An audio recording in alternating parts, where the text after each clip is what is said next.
Hello friends, మేము తాలికలు చేయబోతున్నాము.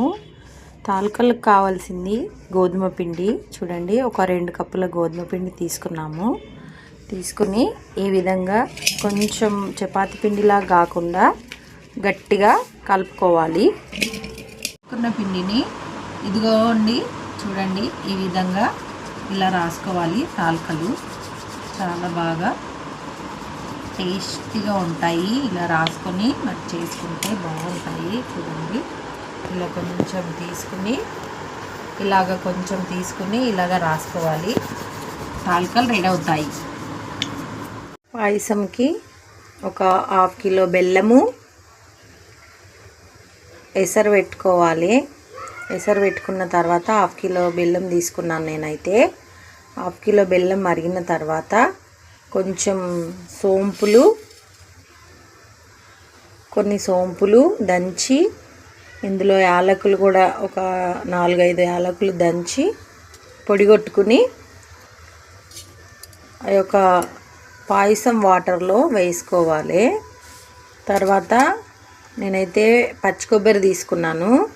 ఒక కొబ్బరికాయ మనం తెచ్చుకొని ఈ యొక్క కొబ్బరికాయను పలగొట్టి ఈ ముక్కలు తీసుకోవాలి. ఈ రకంగా తీసుకుంటే బాగుంటాయి. కొంచెం పెద్ద ముక్కలు అయితే తింటున్నప్పుడు పంటికి తగులుకుంటా చాలా టేస్ట్గా ఉంటాయి. మరి నేనైతే ఇవే వేస్తున్నాను, సింపుల్గా చేస్తున్నాను. చూడండి ఫ్రెండ్స్, మరి మా పిల్లలు అడిగారు, అప్పటికప్పుడు ఇంకా గోధుమ పిండి కలిపి చేస్తున్నాను. చూడండి, మరి ఈ విధంగా రెడీ అవుతుంది. మరి తాలికల పాయసము అంటారు, తాలికల పాశం అని అంటాం మేమైతే. చూడండి ఫ్రెండ్స్, ఈ విధంగా రెడీ అవుతుంది. తర్వాత ఈ యొక్క పాశము బాగా పలసగా ఉన్నట్లయితే ఈ యొక్క పాశంకి ఇలాగ ఉడికిన తర్వాత మరి ఒక బౌల్లో పొడిపిండి తీసుకోవాలి ఫ్రెండ్. ఇగో ఈ రకంగా పొడిపిండి తీసుకొని ఈ యొక్క బౌల్లో కొంచెం నీళ్ళు పోసుకుంటూ ఈ యొక్క పొడిపిండిని మనం జావా ఎలాగైతే కాసుకుంటామో అలాగా కాసుకోవాలి.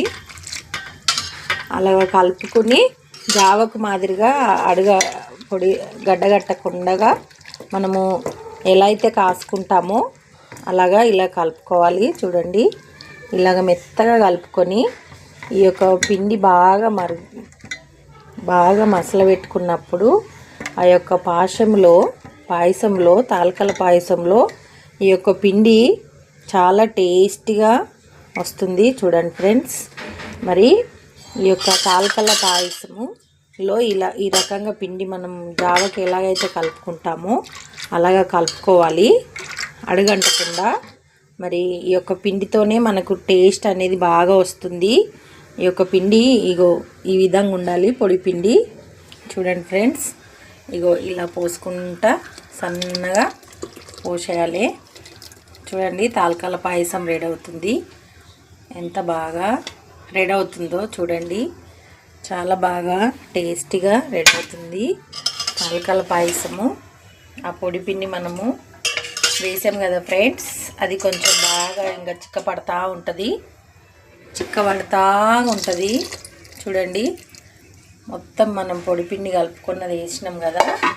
ఇప్పుడు బాగా మంచిగా ఉడికిన దాంట్లో వేసినాం కదా ఫ్రెండ్స్ తాలికల పాయసము. చూడండి ఎంత బాగా వస్తుందో. ఈ యొక్క తాలికల పాయసము తినడం వల్ల బలం వస్తుంది. మరి మన పూర్వీకులు ఎక్కువగా ఈ సేమియాలు ఇవి వాడకుండా మరి ఇంట్లో ఇలాగా చేసుకునేవాళ్ళు ఫ్రెండ్స్. మన ఇల్లు పాటుగా తినేవాళ్ళము. సరదాగా ఈ తాలికలు పిండి కలిపేటప్పుడు కూడా చాలా మంచిగా ఆనందంగా చిన్నపిల్లలు నేను చేస్తానని ఇలాంటి రౌండ్ బౌల్ లాగా చేసేవాళ్ళు. చూడండి ఫ్రెండ్స్, ఎంత బాగా వస్తుందో తాలికల పాయసము. చూడండి, ఇదిగో చిక్కగా టేస్టీగా. ఇందులో పాలు కాచుకుని పోసుకోవచ్చు.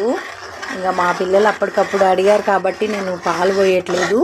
ఇది చల్లబాటకైనా కూడా మనం పాలు తెచ్చుకుని ఈ యొక్క తాలికల పాయసంలో పాలు కూడా కలుపుకోవచ్చు. చూడండి ఎంతో టేస్టీగా. మరి నా చిన్నప్పుడైతే పెద్ద దబరలో చేసేది మా అమ్మ, చాలా ఇష్టంగా తినేవాళ్ళము. ఇలాగా నా పిల్లలకు కూడా చేద్దామని నేను చేశాను. చూడండి మా పిల్లలు ఇష్టంగా తింటారు, చాలా బాగుంటుంది. మరి ఇలాంటి రుచులు, ఇలాంటి చేయటాలు ఇప్పుడు కరువైనాయి ఫ్రెండ్స్. అన్నీ రెడీమేడ్ సేమియాలని అవన్నీ తెచ్చుకుంటున్నాము. కానీ ఇలా మనం ఇంట్లోనే తయారు చేసుకుంటే చాలా మంచిది. ఇలాంటి ఫుడ్ తీసుకోవడం వల్ల మన చూడండి ఫ్రెండ్స్, ఎంతో బాగా పాయసం ఉడుకుతుంది, బాగా చిక్కబడింది.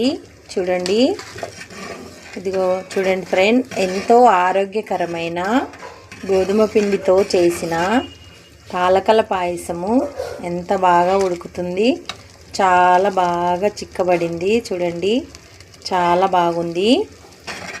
ఎంతో ఆరోగ్యకరమైన తాలకల పాయసము రెడీ.